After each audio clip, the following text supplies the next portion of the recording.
ఓం నమో వెంకటేశాయ. Hi friends, ఈరోజు మీకు పంచభూతలింగాల్లో ఒకటైన జలలింగం గురించి వివరిస్తున్నాను. ఈ జలలింగం జంబుకేశ్వరంలో ఉన్నది. ఈ జంబుకేశ్వరం శ్రీరంగంకు 2 కిలోమీటర్ల దూరంలో ఉంటుంది. శ్రీరంగం వచ్చేటప్పుడు తప్పకుండా ఈ జలలింగం దర్శించండి ఫ్రెండ్స్. జంబుకేశ్వరం కావేరీ నది ఒడ్డున ఉంది.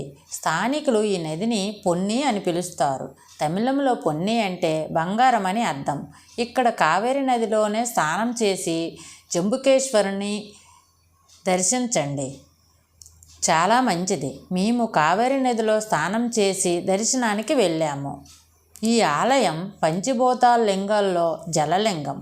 మిగిలినవన్నీ శ్రీకాళహస్తిలో వాయులింగం, చిదంబరంలో ఆకాశలింగం, కాంచీపురంలో పృథ్వీలింగం, అరుణాచలంలో అగ్నిలింగంగా పిలువబడుతున్నాయి. ఇదే జంబుకేశ్వర ఆలయం యొక్క రాజగోపురం. ఈ ఆలయం మన దేశంలోనే అతి పురాతన ఆలయంలో ఒకటి. ఈ ఆలయం 1800 ఏళ్ల కంటే పూర్వమైనదిగా చెప్పటానికి చారిత్రక ఆధారాలు ఉన్నాయి. ఇలా లోపలికి రాగానే పెద్ద మండపం కనిపిస్తుంది. ఇక్కడ వరకు మాత్రమే వెహికల్స్ వస్తాయి ఫ్రెండ్స్. ఈ మండపంకి కుడివైపు చెప్పుల స్టాండ్ ఉంటుంది. ఈ మండపం దాటుకొని మరికొంచెం ముందుకు వెళ్తే మరో గోపురం కనిపిస్తుంది. ఈ గోపురానికి ఒకవైపు వినాయకుడు ఆలయం, మరోవైపు సుబ్రహ్మణ్య ఆలయం కనిపిస్తున్నాయి ఫ్రెండ్స్.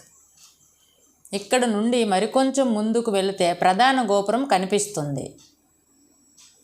ఇక రండి, ఆలయం లోపలికి వెళదాం. ఈ ఆలయం లోపల ఆర్కిటెక్చర్ చాలా అద్భుతంగా ఉంటుంది.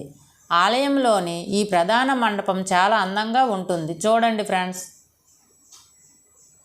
ఈ మండపానికి ఉన్న 4 స్తంభాలపైన ఉన్న శిల్పాలు మరియు డిజైన్ చాలా అద్భుతంగా ఉంటాయి. ఈ ఎడమవైపు ఉన్న మండపం వైపు వెళితే అమ్మవారి ఆలయం వస్తుంది. ఇక ఈ జంబుకేశ్వరం యొక్క స్థల పురాణం ఇప్పుడు చెప్పుకుందాం. శంభుడు అనే ఋషి ఇక్కడ నివసిస్తుండేవాడు. ఆ ఋషి అత్యంత శివభక్తుడు. శివుడిని పూజించినదే మంచి నీళ్ళు కూడా తాగేవాడు కాదు. కాలం గడుస్తూ ఉండగా ఒకసారి శంభుడికి శివుడిని ప్రత్యక్షంగా పూజించాలని కోరిక కలిగింది. ఆ విధంగా శివుణ్ణి ప్రసన్నం చేసుకోవడానికి తపస్సు చేశాడు. శివుడు అతని తపస్సుకు మెచ్చి ప్రత్యక్షమై వరం కోరుకోమన్నాడు. శివుణ్ణి ప్రత్యక్షంగా పూజించే వరం కోరుకున్నాడు. బోలాశంకరుడు అంగీకరించి ఇక్కడ లింగ రూపంలో వెలుస్తాను, నువ్వు జంబువృక్ష రూపంలో ఉండి నన్ను పూజించు అని చెప్పి అంతర్ధానం అవుతాడు. శివుడు శంభుడికి ఇచ్చిన వరం కారణంగా లింగంగా ఆవిర్భిస్తాడు. శంభుడు జంబువృక్షమై శివుణ్ణి ఆరాధిస్తుంటాడు. జంబువృక్షం అంటే తెల్ల నేరేడు చెట్టు అని అర్థం. ఈ ఆలయానికి మరో స్థల పురాణం కూడా ఉంది ఫ్రెండ్స్. ఇది కొంచెం శ్రీకాళహస్తి స్థల పురాణంలా ఉంటుంది.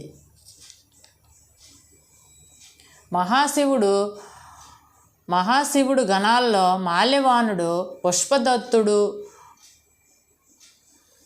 ఒకరితో ఒకరు గొడవ పడుతూ ఉండేవారు. వారు ప్రవర్తనతో మహాశివుడు ఆగ్రహించి పుష్పదత్తుడిని ఏనుగుగాను, మాల్యవానుడును సాలెపురుగుగాను భూలోకంలో జన్మించమని శపిస్తాడు. భూలోకంలో ఏనుగుగా, సాలెపురుగుగా జన్మించి వీరిద్దరూ కావేరీ నది తీరాన ఉన్న జంబుకేశ్వరుని సేవించుకుంటూ ఉండేవారు. ప్రతిరోజు సాలీడు వచ్చి జమ్మి చెట్టు యొక్క ఆకులు రెమ్మలు పడకుండా గూడు అల్లేది.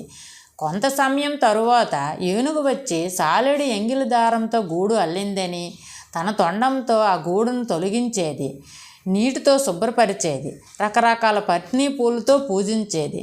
ఇలా ప్రతిరోజు జరిగేది. దీనిని ఏనుగు సాలేడు మధ్య వైరం పెరిగింది. తాను కట్టిన గూడును ఏనుగు ప్రతిరోజు తొలగించడం వల్ల కోపంతో రగిలిపోయిన సాలీడు ఏనుగు తొండంతోలో దూరి కొట్టడం ప్రారంభించింది. ఆ బాధను భరించలేక ఏనుగు తమ తొండాన్ని నేరేడు చెట్టుకు బాదుకోసాగింది. దీనితో రెండూ మరణించాయి. శాప విముక్తులై 2 కైలాసం చేరుకున్నాయి. అయితే ఏనుగు మరణించడానికి కారణమైన మాల్యవానుణ్ణి శాపం చుట్టుకుంది. దీని వలన మళ్ళీ తాను భూలోకంలో జన్మించవలసి వచ్చింది.